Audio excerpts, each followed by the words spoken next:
Vasan TV ரசிகர்களுக்கு வணக்கம். இன்னைக்கும் நம்மளுடைய தெரிந்து கொள்வோம் நிகழ்ச்சியில தெரியாத பல விஷயங்களை தெரிஞ்சுக்க போறோம். நமக்கு இன்னொரு ஹார்ட் இருக்கு அப்படின்ற மாதிரி சொல்லலாம். ஏன்னா ஒன்று தானே இருக்கு, இன்னொன்று எப்படி வந்துச்சு அப்படின்னு நீங்க கேட்டா அதனுடைய செகண்ட் ஹார்ட். ஏன்னா அது நம்ம காஃப் மசில் அப்படின்ற மாதிரி சொல்லுவாங்க. ஏன்னா இப்போ பிளட் எல்லாம் அப்படியே நம்மளுடைய கிராவிட்டிக்கு ஏற்ற மாதிரி கீழே இறங்கிடுச்சு. இப்போ அங்கிருந்து மேலே வந்தால் தானே ஹார்ட்டுக்கு பிளட் போய் பம்ப் ஆகும். ஆனால் அப்படிப்பட்ட ஒரு ப்ராசஸை பண்ணுறதே நம்மளுடைய காஃப் மசில் தான். ஸோ கீழே இருக்கக்கூடிய பிளட் எல்லாத்தையும் ஃபுல் ஃபோர்ஸில் பம்ப் பண்ணி அதை அனுப்புறதுனால மட்டுமே தான் அந்த பிளட் எல்லாம் ஹார்ட்டுக்கு ரீச் ஆகுது.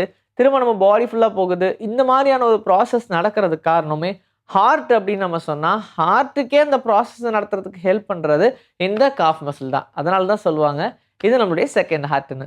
பேட்மிண்டனை கண்டுபிடிச்சதே நம்ம தமிழர்கள் தான் அப்படின்னு சொல்லும்போது எனக்கே கொஞ்சம் ஷாக்கிங்காக இருந்துச்சு. தஞ்சை தமிழர்கள்லாம் முன்னாடி என்ன பண்ணியிருக்காங்க, சும்மா தானே இருக்கும் அப்படின்னு சொல்லி ஒரு பெரிய மட்டை, ஒரு பந்து அந்த மாதிரி எல்லாம் பண்ணி அவங்க பாட்டுக்கு விளையாடிட்டே இருந்திருக்காங்களாம். இந்த ஐடியா நல்லா இருக்கே, என்ன கொஞ்சம் ஃப்ளோட் ஆகணும், வெயிட்லெஸ்ஸாக வேணும் அப்படின்றதுக்காக தான் கார்க் அப்படின்ற ஒரு விஷயத்தை கண்டுபிடிச்சிட்டு 1960s ஃபர்ஸ்ட் பேட்மிண்டனை லான்ச் பண்றாங்க. அதுக்கப்புறமா இந்தியால இருந்து வெளியே நாடுகளுக்கெல்லாம் போய் இதை பத்தி எல்லாம் பேச ஆரம்பிச்சு அப்படியே கொஞ்சம் கொஞ்சமா பேட்மிண்டன் ஒரு அஃபிஷியல் கேமா கண்டக்ட் பண்ண ஆரம்பிச்சிட்டாங்க. இப்போ வரைக்கும் நமக்கு தெரியும் பேட்மிண்டன்றது நார்மலாவே எல்லாரும் காலையில் எழுந்திரிச்சா ஒரு ரொட்டீனாவே வச்சிருக்காங்க. சாதாரணமா விளையாடுறது இல்லாம இதை ஒரு போட்டியாவே எடுத்துக்கிட்டு விளையாடக்கூடிய நாடுகளும் உண்டு.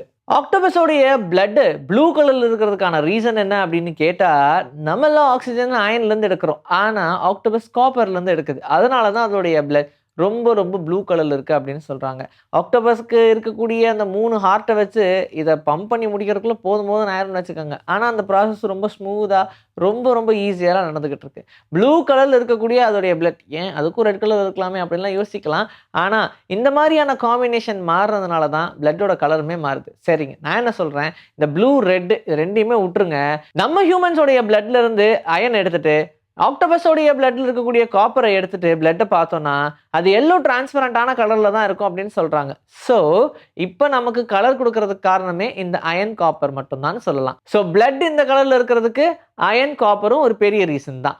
இந்தியா மட்டும் இல்லை, எந்த கண்ட்ரியா இருந்தாலும் அவங்களுடைய நாட்டுக்குள்ள எவ்வளோ பாப்புலேஷன் இருக்கு அப்படின்றத கண்டிப்பாக தெரிஞ்சுக்கிட்டே இருக்கணும், அப் டு டேட்ல இருக்கணும். அப்போதான் ப்ரொடக்ஷன் எந்த அளவுக்கு இருக்கணும் அண்ட் அந்த மாதிரியே நம்மளுடைய காசெல்லாம் எப்படிலாம் பிரிண்ட் பண்ணணும், எந்த அளவுக்கான குவான்டிட்டியில் பிரிண்ட் பண்ணணும் அப்படின்ற எல்லாத்தையுமே மெஷர் பண்ண முடியும். ஸோ இப்படி இருக்கும்போது இந்தியாவுடைய லாஸ்ட் அண்ட் ரீசெண்ட் சென்சஸ்ன்னு பார்த்தோம்னா 2011 எடுத்திருக்காங்க.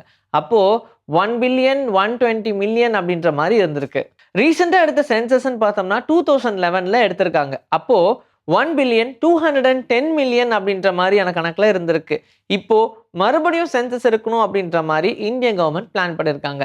இதுக்கு 27 லட்சம் ஒர்க்கர்ஸையும் 5,000 கோடியும் தனியாக எடுத்து வச்சிருக்காங்களாம். அதனால சீக்கிரமாவே இந்த ஒர்க்கர் ஸ்டார்ட் பண்ண போறாங்களாம். அப்போ நமக்கு தெரிஞ்சிடும் இப்போ கரண்ட்ல எத்தனை பேர் இந்தியாவில் இருக்காங்கன்னு. இந்த உலகத்துல எத்தனை லேக்ஸ் அண்ட் பாண்ட்ஸ் இருக்கு அப்படின்ற மாதிரி பார்த்தோம்னா 304 மில்லியன் லேக்ஸ் அண்ட் பாண்ட்ஸ் இருக்கு அப்படின்னு சொல்றாங்க. ஆனா இதுலயே ரொம்ப அதிகமா லேக்ஸ் வச்சிருக்கக்கூடிய ஒரு இடம் அப்படின்னு சொன்னோம்னா அது கனடா மட்டும்தான் அப்படின்னு சொல்லலாம். ஏன்னா கனடால 8,79,800 லேக்ஸ் இருக்கு அப்படின்னு சொல்றாங்க. அப்படி கணக்கெடுத்து பார்த்தோம்னா ரொம்ப அதிகமா லேக்ஸ் இருக்கக்கூடிய ஒரு இடம் அப்படின்னு கணக்கெடுத்தா அதுல கனடா தான் முதல் இடத்துல இருக்கு. பாரிஸோடைய ஐகான் அப்படின்னு சொல்லக்கூடிய இந்த ஈஃபில் டவர் இருக்கு இல்லையா, எல்லாருமே அது ஒரு பெரிய காதல் சின்னமா பாக்குறாங்க. அதை பராமரிக்கணும் அப்படின்ற ஒரு எண்ணத்துல எல்லாரும் செயல்பட்டு இருக்காங்க. இதெல்லாம் ஓகே தான். ஆனா இதையும் தாண்டி ஒரு விஷயம் இருக்கு. அதை பராமரிக்கிறது எவ்வளவு கஷ்டம். டெய்லியும் 600 ஒர்க்கர்ஸ் தனியா இதுக்காகவே ஒர்க் பண்றதா சொல்றாங்க. எதுக்காக?